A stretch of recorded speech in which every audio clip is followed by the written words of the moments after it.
ইন্নাল হামদালিল্লাহ নাহমাদুহু ওয়া নুসাল্লি আলা রাসূলিল কারীম আম্মা বা'দ আউযু বিল্লাহি মিনাশ শাইতানির রাজীম বিসমিল্লাহির রহমানির রহিম। সম্মানিত সুদী, আল্লাহ রাব্বুল আলামিন মুসলমানদের জন্য কোরবানি একটি গুরুত্বপূর্ণ ইবাদত হিসেবে আল্লাহ রাব্বুল আলামিন নির্ধারণ করেছেন। যে জিলহজ চাঁদের 10 তারিখে ঈদুল আজহা এবং এই ঈদুল আজহার দিন কোরবানি করা সমর্থশীল বান্দাদের জন্য আল্লাহ রাব্বুল আলামিন ওয়াজিব করে দিয়েছেন। জিলহজ চাঁদের 10, 11, 12 এই 3 দিন কোরবানি করা জায়েজ, কিন্তু সর্বোত্তম হচ্ছে 10ই জিলহজ কোরবানি করা উত্তম। এই কোরবানি করার শরীকের ক্ষেত্রে গুরুত্বপূর্ণ নিয়ম পদ্ধতি রয়েছে। আল্লাহ রাব্বুল আলামিন রাসূল আকরাম সাল্লাল্লাহু আলাইহি ওয়াসাল্লামের মাধ্যমে এই কোরবানি করা আল্লাহ সুবহানাহু ওয়া তাআলার সন্তুষ্ট অর্জন করার লক্ষ্যে যেহেতু করা হয়, তাহলে এককভাবে স্থায়ী মুকিম ব্যক্তির জন্য এককভাবে কোরবানি করা সর্বোত্তম এবং সর্বশ্রেষ্ঠ পদ্ধতি। কেননা শরীক হওয়ার ক্ষেত্রে অনেকগুলা মাসআলা রয়েছে, বিধিবিধান রয়েছে। আল্লাহ রাসূল সাল্লাল্লাহু আলাইহি ওয়াসাল্লাম কখনোই শরীকে বা অংশীদার হয়ে কোরবানি করেন নাই। সাহাবা আজমাইন রাদিয়াল্লাহু তাআলা আনহুম তাদের থেকেও এরকম কোনো আমল প্রচলিত হয় নাই যে স্থায়ী মুকিম ব্যক্তিদের জন্য, মুসলমানদের জন্য শরীকে অংশীদার হয়ে কোরবানি করা। দুটি হাদিস, সহিহ হাদিস পাওয়া যায় যে সাহাবা আজমাইন রাদিয়াল্লাহু তাআলা আলাইহিম আজমাইন তারা শরীক হয়ে অংশীদার হয়ে কোরবানি করেছেন। একটা হচ্ছে আব্দুল্লাহ ইবনে আব্বাস রাদিয়াল্লাহু তাআলা আনহু বলেন, আমরা কোনো এক সময় সফরে ছিলাম, সেই সময় ঈদুল আজহা চলে আসে। তখন আল্লাহ রাসূল সাল্লাল্লাহু আলাইহি সাল্লাম বলেছেন যে তোমরা একটি গরুতে 7 জন এবং একটি উটে 10 জন অংশীদার হয়ে তোমরা কোরবানি সম্পূর্ণ করো। সেটা ছিল সফর অবস্থায়। আরেকটা জাবের রাদিয়াল্লাহু তাআলা আনহু থেকে বর্ণিত, আল্লাহ রাসূল সাল্লাল্লাহু আলাইহি সাল্লাম বলেছেন যে তোমরা গরু এবং উটের মধ্যে 7 জন শরীক হয়ে অংশীদার হয়ে তোমরা কোরবানি সম্পূর্ণ করো।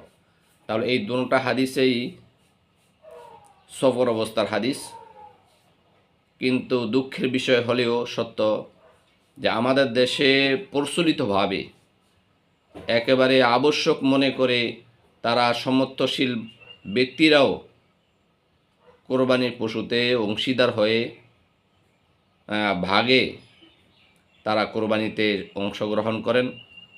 কেননা এটা অত্যন্ত একটা অপছন্দনীয়, এটা মোটেই উচিত নয়। যাদের সামর্থ্য রয়েছে, স্থায়ী মুকিম রয়েছে, তারা তাদের সাধ্য অনুযায়ী তারা এককভাবে কোরবানি দেয়, এটা সর্বোত্তম। কেননা এটা হচ্ছে আল্লাহ সুবহানাহু ওয়া তাআলার সন্তুষ্ট অর্জনের লক্ষ্যে আত্ম উৎসর্গমূলক একটি ইবাদত। কেননা অংশীদার হয়ে ভাগে কোরবানি দিলে প্রত্যেকেরই চিন্তা চেতনা, নিয়ত এবং তার অর্থ উপার্জন একরকম হয় না। কেননা তার শরীকের মধ্যে যদি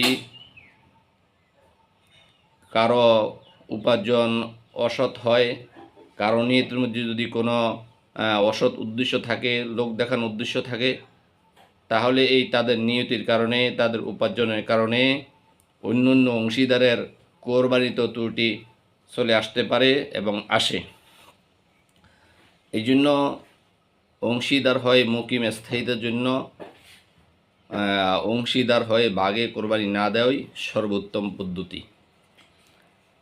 কারণ আম্মা যেন আয়েশা সিদ্দিকা রাদিয়াল্লাহু তাআলা আনহা বলেন, আল্লাহ রসুল সাল্লাল্লাহু আলাইহি সাল্লাম জীবনে কখনোই শরিক হয়ে অংশীদার হয়ে বাঘে কোরবানি দেন নাই। সাহাবা আজমাইন রাদিয়াল্লাহু তাআলা থেকেও এরকম কোনো আমল পাওয়া যায় না যে স্থায়ী মুকিম থাকা সত্ত্বে তারা বাঘে অংশীদার হয়ে তারা কোরবানি করেছেন।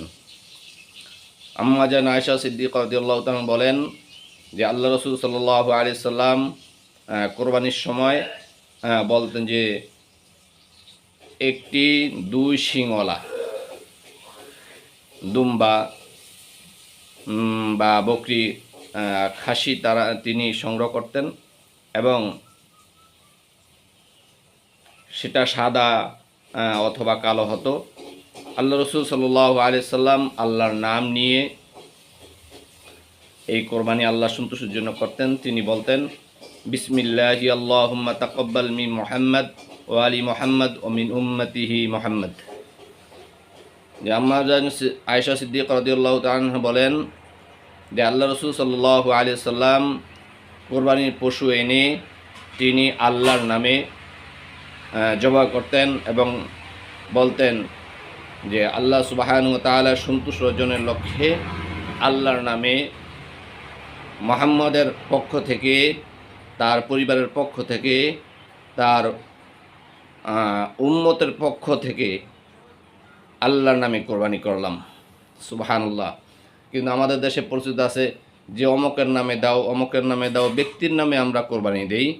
কিন্তু এটা সম্পূর্ণ ভুল এবং অপছন্দনীয় ও গ্রহণযোগ্য একটি পদ্ধতি। কোনো ব্যক্তির নামে কোরবানি হয় না, কোরবানি হয় একমাত্র আল্লাহ সুবহানাহু ওয়া তাআলার নামেই কোরবানি হবে, অমকের পক্ষ থেকে। কিন্তু আমাদের দেশে প্রচলিত আছে যে একটা পরিবারে যদি 10 জন, 15 জন, 20 জন সদস্য থাকে, তাহলে আমরা এক এক নামে, যে এই বছর 7 জনের নামে কোরবানি দাও, আগামী বছর আবার পরের 7 জনের নামে কোরবানি দিব। এটা একেবারে ভুল এবং অপছন্দনীয় এবং অগ্রহণযোগ্য একটি পদ্ধতি। কিন্তু কোনো ব্যক্তির নামে কোরবানি হবে না। আল্লাহ রসুল বলছেন যে কারো পরিবারে যদি 100 জন সদস্য হয়, তাহলে যদি সে ওই অভিভাবকের পক্ষ থেকে, যে আব্দুর রহিমের পক্ষ থেকে, তার পরিবারের পক্ষ থেকে আল্লাহর নামে কোরবানি করলাম, তাহলে এখানে 100 জন সদস্য হলেও কোনো ব্যক্তি এই কোরবানির ফজিলত থেকে, কোরবানির সব থেকে মাহরুম হবে না, বঞ্চিত হবে না। এই জন্য আমাদের এই নিয়তকে আমাদের শুদ্ধ করতে হবে, আমাদের নিয়তকে পরিষ্কার করতে হবে। কেননা আল্লাহ রসুল সাল্লাল্লাহু আলাইহি ওয়াসাল্লাম বলছেন, ইন্নামাল আমালু বিন্নিয়াত, সকল কাজ নিয়তের উপর নির্ভর করে। আমরা নিয়ত করব আমার পরিবারে যদি 100 জন সদস্য থাকে, 20 জন সদস্য থাকে, তাহলে যে কর্তা আছেন, যে অভিভাবক আছেন পরিবারের, ওই পরিবারের পক্ষ থেকে, ওই আহালের পক্ষ থেকে আল্লাহর নামে কোরবানি করলাম, তাহলে সকলেই সমানভাবে সওয়াবের অংশীদার হয়ে যাবে।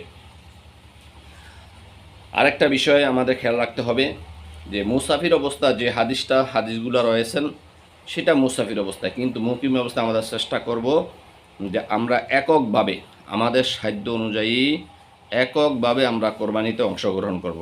আমার সাধ্য আছে আমি 20,000 টাকা দিয়ে একটি বকরি ক্রয় করতে পারবো, খাসি ক্রয় করতে পারবো। আমার সাধ্য আছে 50,000 টাকা দিয়ে আমি একটি গরু ক্রয় করব। আমার সাধ্য আছে আমি 1 লাখ টাকা দিয়ে আমি একটি গরু ক্রয় করব। আমার সাধ্য আছে আমি 5 লাখ টাকা দিয়ে আমি একটি উট বা গরু বা মহিষ ক্রয় করব।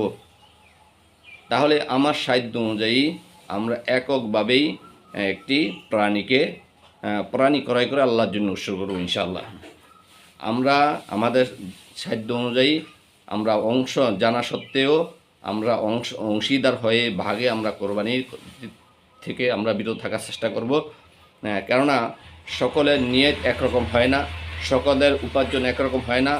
উপার্জনে নিয়তে যদি ভেজাল হয়, তাহলে একের ভেজালের কারণে, একের ত্রুটির কারণে অন্যান্য অংশীদার যারা রয়েছে, শরিকদার যারা রয়েছে, তাদের কোরবানিতে সমস্যা হবে এবং আল্লাহ তাআলার কাছে সেই কোরবানিটা পৌঁছবে না।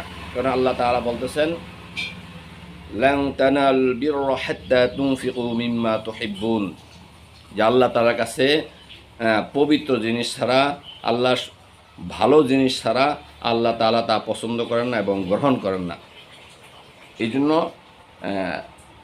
এই একটা গুরুত্বপূর্ণ বিষয়, যা আমরা ভাগে এবং অংশীদারে আমরা কোরবানি করা থেকে বিরত থাকার চেষ্টা করব।